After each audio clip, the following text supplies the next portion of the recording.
Orang tidak Islam juga bisa kayak gitu. Oke, terus sholat. Ini juga dikritik habis-habisan oleh Siti Jenar. Sholat kita selama ini sholat fisik masih Nanti Siti Jenar punya dua konsep sholat. Yang pertama sholat tarek, yang kedua sholat daim. Jadi sholat tarek itu ya sholat kita sehari-hari, sholat 5 waktu itu. Jadi sholat yang kita lakukan sesuai syariat, itu namanya sholat tarek. Iya, harus kita lakukan sesuai makom kita. Cuma ini sholat yang beneran. Tujuannya sholat yo melepaskan kita dari dunia kematian, dunia fisik, dunia jasmania. Makanya di Al-Quran kan ada as-sholat itu tanha anil fahsya wal munkar. Segala yang kotor dan keji, termasuk dunia fisik, itu akan mencegah kita karena sholat. Jadi sholat tarek itu bukan sholat olahraga yang kita lakukan tiap hari itu, tapi sholat yang hakikatnya kena. Kalau sholat kita semacam ini, kita akan terbebas dari alam kematian, alam duniawi. Kalau kita sudah bebas dari alam duniawi ini, kita nggak terikat lagi oleh dunia, kita akan masuk ke level sholat yang lebih atas, yaitu sholat daim. Sholat daim itu batin kita selalu dalam posisi dan kondisi sholat, kapanpun dan dimanapun. Jadi iya, fisiknya sholat, syariatnya memang ada, tapi intinya sholat kan tidak sholat untuk sholat.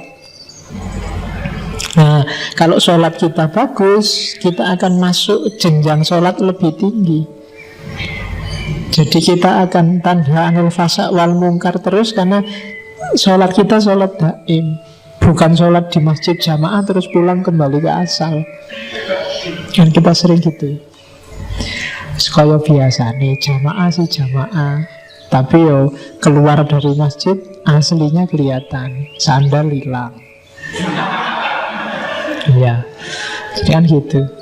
Sholat sih rajin, tapi korupsi juga rajin, tidak apa-apa, dosa kecil. Nanti rontok sendiri kan gitu kamu. Pacaran jalan terus, kemudian maksiat jalan, dosa kecil, nanti dengan sholat rontok. Tidak mungkin sholatmu naik level kalau kayak gini. Sholatmu ada yang salah. Jadi maka Al-Quran itu nggak nyuruh kamu melakukan sholat kan, tapi menegakkan sholat. Menegakkan sholat itu berarti apa? Hidupmu harus tegak dengan dan karena sholat. Ini yang agak berat sebenarnya. Selama ini kita masih menjalankan sholat. Itu yang bikin Siti Jenar ketawa. Diketawain bareng-bareng sama murid-muridnya. Kalau bisa kita naik sampai level sholat daim. Sholat daim itu batin kita selalu dalam posisi sujud, dalam posisi sholat. Sholat itu kan kita merasa berhadapan sama Allah. Dalam sholat daim berarti batin kita selalu ada Allah di situ yang kita sujudi dalam kondisi apapun kita. Nah, ini yang agak berat. Tidak gampang. Kamu ngaji, kamu sebenarnya duduk, tapi batinmu selalu sujud pada Allah. Allah selalu ada di hadapanmu.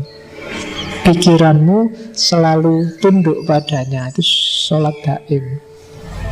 Ini yang agak berat. Yang ini ajaran ini kadang-kadang disalahpahami. Ada juga beberapa muridnya Siti Jenar yang masih awam terus menafsirkannya berarti sholat syariat itu tidak penting. Yang penting sholat daim. Itu nanti ada beberapa di ajaran Islam kejawen.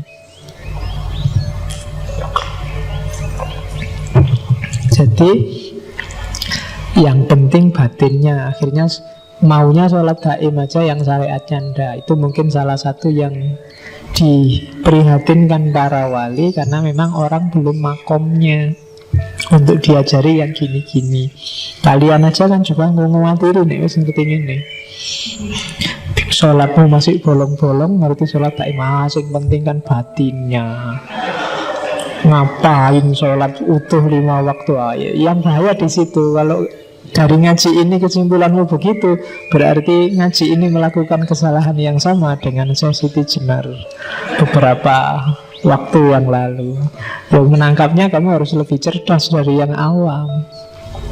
Berarti apa? Fisikmu, syariatmu jadikan kendaraan untuk menuju batin. Orang tidak bisa ujuk-ujuk masuk ke batin.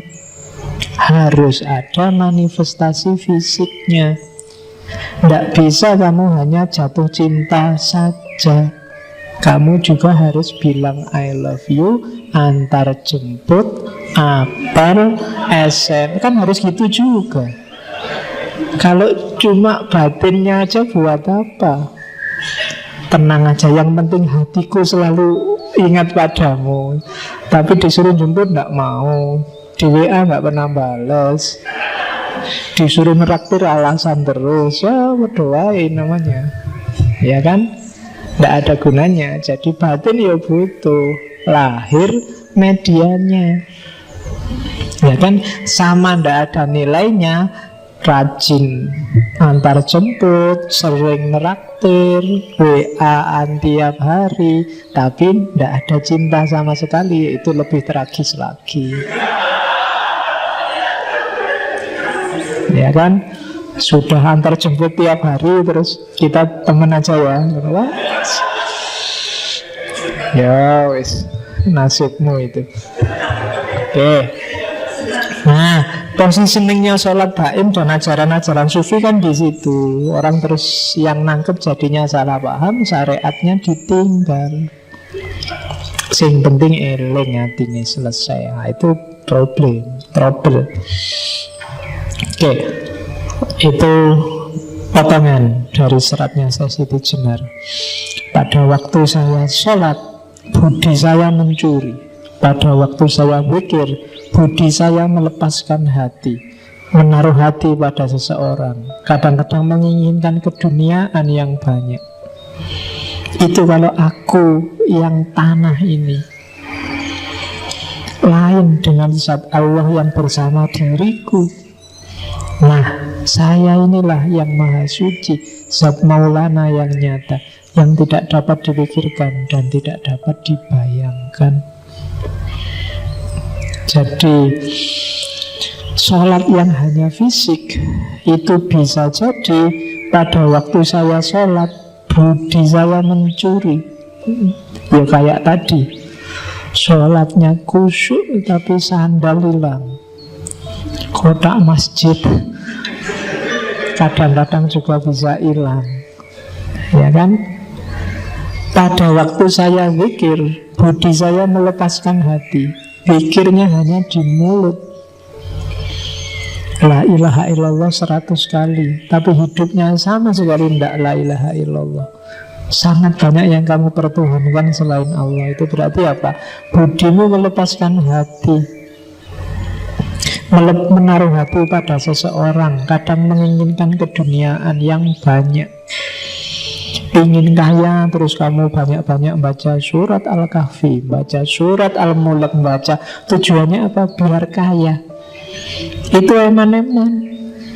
Itu loh. Dengan kahfimu sebenarnya targetnya sangat duniawi. Itu yang diprihatinkan oleh Siti Jenar. Capek-capek sholat, akhirnya cuma berdoa, ya Allah, jodoh saya dekatkanlah. Eman kalau hanya cuma minta itu. Allah bisa ngasih jauh lebih dahsyat dan lebih besar daripada itu. Itu yang dinasihatkan oleh Siti Jenar. Oke, kita tidak ngerti dari mana dan akan kemana, maka kita melenceng-melenceng jalurnya. Harusnya tetap ilahi, cuma Allah sudah ngasih banyak sekali kendaraan. Kalau kamu pengen ketemu aku pakai sholat, pengen hartamu bersih bisa dekat sama aku pakai zakat. Cuma kendaraan-kendaraan ini tidak kita pakai untuk jalan menuju Allah, tapi jalan menuju dunia. Itu yang diprihatinkan oleh Siti Jenar. Gimana agama kok jadi alat untuk dunia? Problemnya di situ.